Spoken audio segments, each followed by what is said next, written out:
मुख्यमंत्री डॉक्टर मोहन यादव आज भोपाल में अतिथि विद्वानों के एक कार्यक्रम में शामिल हुए। इस दौरान उन्होंने शिक्षा और गुरु की महिमा पर विस्तार से बात की। मुख्यमंत्री ने भगवान राम और गुरु विश्वामित्र की कहानी सुनाते हुए कहा कि गुरु अपने होनहार शिष्यों को पहचान लेता है। साथ ही भगवान कृष्ण और सुदामा की मित्रता का जिक्र करते हुए सीएम ने कहा कि मित्र अपने मित्र को कभी नहीं भूलता। सीएम ने कुछ नारों पर आपत्ति जताते हुए कहा कि पहले कैसे नारे लगते थे, लेकिन भारतीय मजदूर संघ का नारा है देश हित में करेंगे काम। अतिथि विद्वानों की भूमिका पर सीएम ने कहा कि देश को आगे बढ़ाने में उनकी भूमिका छोटी नहीं है। उन्होंने कहा कि तकनीकी अतिथि विद्वानों के पद भी बढ़ाए गए हैं। हमारे लिए उच्च शिक्षा और तकनीकी शिक्षा दोनों बराबर है। सीएम ने बताया कि सरकार बनने के बाद नई एनईपी लागू की गई है। पीएम एक्सीलेंस कॉलेज खोले गए। गुना, सागर और खरगोन में नए विश्वविद्यालय शुरू किए गए हैं। उच्च और स्कूली शिक्षा के लिए लगातार बजट बढ़ाया जा रहा है। आज एमपी का जीईआर राष्ट्रीय स्तर से भी अच्छा है। मुख्यमंत्री डॉक्टर मोहन यादव अतिथि विद्वानों के लिए जो बनेगा वो हमारी सरकार करेगी। नई कमेटी बनाकर ऐसा काम करेंगे जो पूरे देश में मॉडल बनेगा। अब नशे के खिलाफ लड़ाई लड़नी है।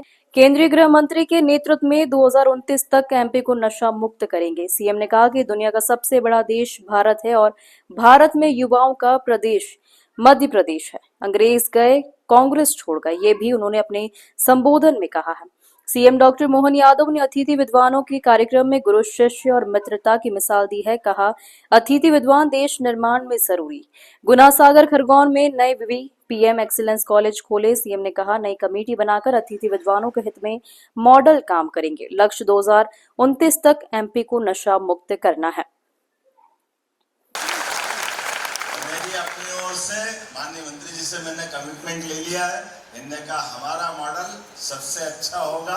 किसी राज्य ने क्या उनकी अच्छाई भी लेंगे, लेकिन कुल मिलाकर के जिस कमिटमेंट के आधार पर हम बैठे, ये भरोसा हमारा आपका कायम रहेगा। ये इतना बात बोलते हुए एक बार मैं फिर आपकी ये इस मॉडल के आधार पर लेकिन फिर दोहराना चाहूंगा, हमारी पवित्रता के साथ प्रतिबद्धता के बलबूते पर हमारे इस पूरे वर्ग के लिए कल्याण के लिए जो बन सकता है सब करने के लिए तैयार रहेंगे। बाद बराबर हमारी सरकार की प्रतिबद्धता पीछे नहीं रहने वाली है। एक बार फिर मैं अपनी ओर से आप सबका हृदय से वंदन करता हूं, अभिनंदन करता हूं। और आने वाले त्योहार, अब तो सिलसिला चलने वाला है, ये आषाढ़ जा रहा है, सावन आ रहा है। बहनों के माध्यम से भाई बहनों का रिश्ता फिर एक बार आनंद के साथ रक्षाबंधन का आनंद मिलेगा और उसी के आधार पर त्योहारों के सिलसिले की श्रृंखला चालू होगी और धीरे धीरे करके हम और आप सच में इस प्रकार से हर एक